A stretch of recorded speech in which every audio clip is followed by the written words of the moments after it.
Le Seigneur soit avec vous. Et avec votre esprit. Évangile de Jésus-Christ selon saint Matthieu. Gloire à toi, Seigneur. En ce temps-là, Jésus arriva près de la mer de Galilée. Il gravit la montagne et là il s'assit. De grandes foules s'approchèrent de lui avec des boiteux, des aveugles, des estropiés, des muets et beaucoup d'autres encore. On les déposa à ses pieds et il les guérit. Alors la foule était dans l'admiration en voyant des muets qui parlaient, des estropiés rétablis, des boiteux qui marchaient, des aveugles qui voyaient, et ils rendirent gloire au Dieu d'Israël. Jésus appela ses disciples et leur dit : « Je suis saisi de compassion pour cette foule, car depuis 3 jours déjà ils restent auprès de moi et n'ont rien à manger.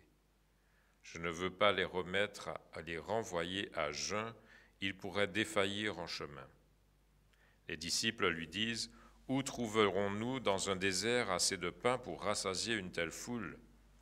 Jésus leur demanda : « Combien de pain avez-vous » Ils dirent : « 7 et quelques petits poissons. » Alors il ordonna à la foule de s'asseoir par terre.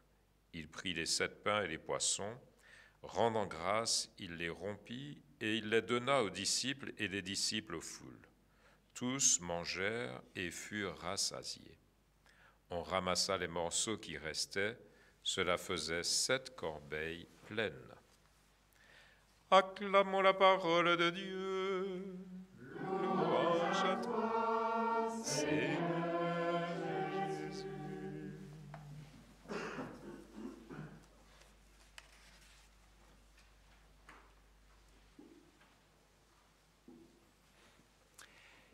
Chers frères et sœurs, le Père François vous a donné hier une clé importante pour la liturgie de l'Avent pendant les messes de semaine.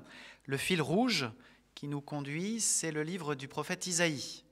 Et l'évangile du jour montre comment le Seigneur accomplit en Jésus les promesses, les annonces portées par le prophète Isaïe. Aujourd'hui, nous voici face à cette prophétie d'espérance que le prophète Isaïe dépeint à ses contemporains et au-delà de ses contemporains qu'il nous donne, à nous aussi, cet avenir que le Seigneur prépare pour tous les peuples, pour toutes les nations, non seulement pour le peuple d'Israël, mais pour l'humanité entière. Et alors ce que prépare le Seigneur, c'est un festin fort appétissant, il faut bien le reconnaître, et surtout c'est que le Seigneur fera disparaître le voile de deuil qui enveloppe toutes les nations, le linceul qui couvre tous les peuples. Voilà que Isaïe entrevoit, animé par l'Esprit Saint qui le saisit et qui l'accueille dans sa foi et dans sa prière, il entrevoit ce salut universel, ce jour où la mort sera définitivement vaincue et où toutes les larmes seront essuyées sur les joues de ceux qui pleurent. C'est donc la venue du Messie sauveur qu'entrevoit Isaïe et qui va se réaliser en Jésus, vainqueur de la mort, même si, pour un peu de temps encore, nous connaissons la mort, mais nous savons déjà que Jésus étant ressuscité, la mort n'est pas définitive, elle ne nous engloutit pas, nous en sommes déjà sauvés. Alors que retenir plus précisément encore aujourd'hui ?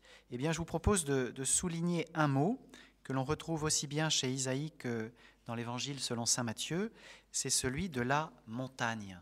Vous voyez que c'est sur une montagne qu'Isaïe entrevoit cette scène de salut universel. Le Seigneur de l'univers préparera pour tous les peuples sur sa montagne un festin.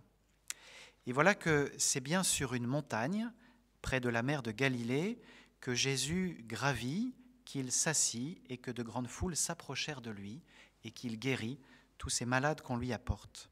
Non seulement il guérit les malades, mais il va nourrir la foule. Voilà le festin sur la montagne annoncé par Isaïe, voilà qu'il s'accomplit en Jésus, et Jésus qui guérit, donc qui déjà commence à montrer cette victoire sur le mal, sur la maladie et sur la mort à terme.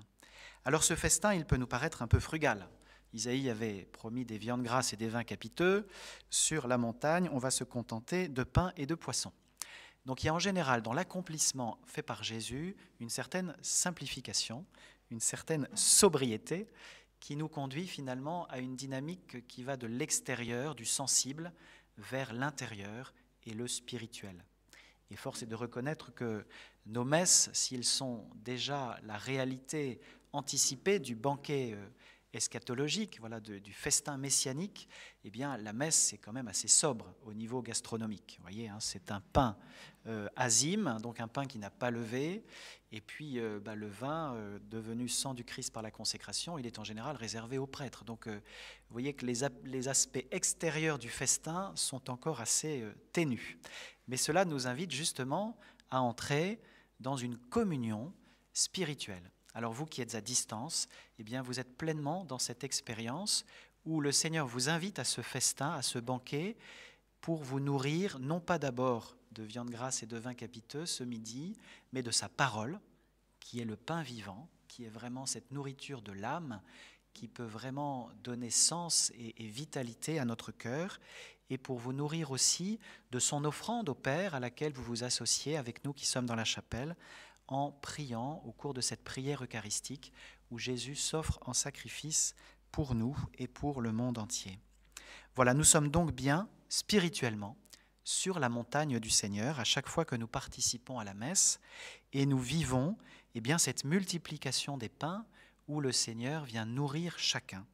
Et je voudrais enfin m'arrêter sur un petit détail, c'est celui du chiffre 7 dans cette page d'évangile. Vous le savez peut-être, chez saint Matthieu et chez saint Marc, nous avons 2 récits de multiplication des pains.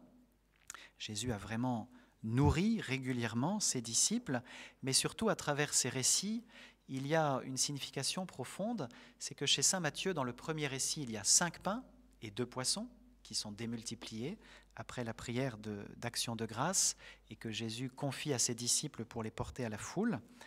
Eh bien, dans le deuxième récit de saint Matthieu, il y a donc 7 pains. Alors pourquoi 5 ? Pourquoi 7 ?